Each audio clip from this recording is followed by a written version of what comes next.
मित्रों, हिंदू धर्म में गरुड़ पुराण एक ऐसा पुराण है जो मृत्यु जैसे जटिल विषय पर भी बड़ी गहराई से प्रकाश डालता है। इस पुराण में आत्मा के परलोक गमन की विस्तृत व्याख्या मिलती है।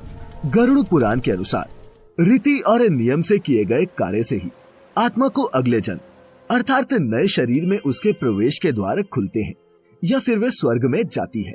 अब इन्हीं कृत्यों में से एक है मृत्यु होने पर परिवार के पुरुष सदस्यों का मुंडन करवाना। इस मुंडन में सर और चेहरे के सभी बाल निकाल दिए जाते हैं। हाँ, अगर उस परिजन ने अपने सर पर शिखा यानी कि चोटी रखी होती है तो उसे काटने का प्रावधान नहीं है। आइए अब नजर डालते हैं कि आखिर ऐसा करते क्यों है। तो मित्रों, इसका सबसे पहला कारण है स्वच्छता। ऐसा स्वच्छता को ध्यान में रखकर किया जाता है क्योंकि मृत्यु के बाद शरीर में सड़न शुरू हो जाती है और बहुत सारे जीवाणुओं का वो घर बन जाता है। रिश्तेदार एवं परिवार के लोग मृत्यु से लेकर शमशान में जलाए जाने तक उस शरीर को कई बार छूते हैं, जिससे संभव है कि रोगाणु उनके शरीर पर भी आ गए हों। इसीलिए अंतिम संस्कार के बाद नाखून काटना, मुंडन और स्नान जैसी प्रक्रिया साथ में ही की जाती है, जिससे शरीर को पुनः स्वच्छ बनाया जा सके। मुंडन करवाने से हमें कई तरह के संक्रमणों से मुक्ति मिल जाती है और चूंकि महिलाएं शमशान में नहीं जाती, हिंदू धर्म में उनके मुंडन का प्रावधान नहीं है। कृतज्ञता का निशान ऐसा माना जाता है कि किसी रिश्तेदार की मृत्यु होने पर मुंडन करवाने के पीछे एक बड़ा कारण है मृत व्यक्ति के प्रति श्रद्धा और सम्मान जताना। मुंडन को मृतक के सम्मान के प्रतीक के रूप में देखा जाता है।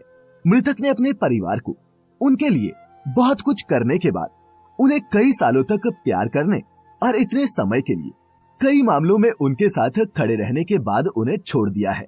इसीलिए सांसारिक कृतज्ञता के एक निशान के रूप में भी मुंडन करवाया जाता है, जिससे उनकी आत्मा को इस नियम के माध्यम से मिलने वाले सम्मान के कारण संतुष्टि मिलती है। पातक का असर कम हो जाता है।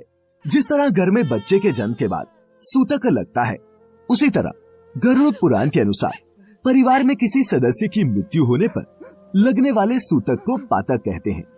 ऐसा माना जाता है कि व्यक्ति की मृत्यु होने के कुछ समय बाद तक उनके परिजनों में एक प्रकार का अशुचित्व रहता है। मित्रों, अशुचित्व का मतलब अपवित्रता या फिर अशुद्धि होता है। मुंडन करवाने से इस अपवित्रता से मुक्ति मिल जाती है।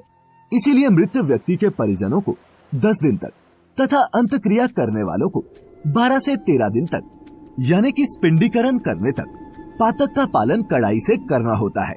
इसी पुराण में ये भी बताया गया है कि 13वीं हो जाने के बाद मृतक की वस्तुओं को जरूरतमंदों में बांट देना चाहिए। मूलतः ये काल 1.25 माह तक चलता है। 1.25 माह तक कोई किसी के घर नहीं जाता। 1.25 माह अर्थात 37 से 40 दिन। 40 दिनों में नक्षत्र का एक काल पूर्ण हो जाता है। और मित्रों, बाल मुंडवाने का आखिरी कारण होता है सभी भौतिक संपर्क तोड़ने के लिए। गरुड़ पुराण के अनुसार मृतक की आत्मा खुद की मृत्यु को तुरंत मानने के लिए तैयार नहीं होती। पहले तो वह शव के अगल बगल घूमती है और फिर दाह संस्कार के बाद घर या फिर परिजनों के आसपास।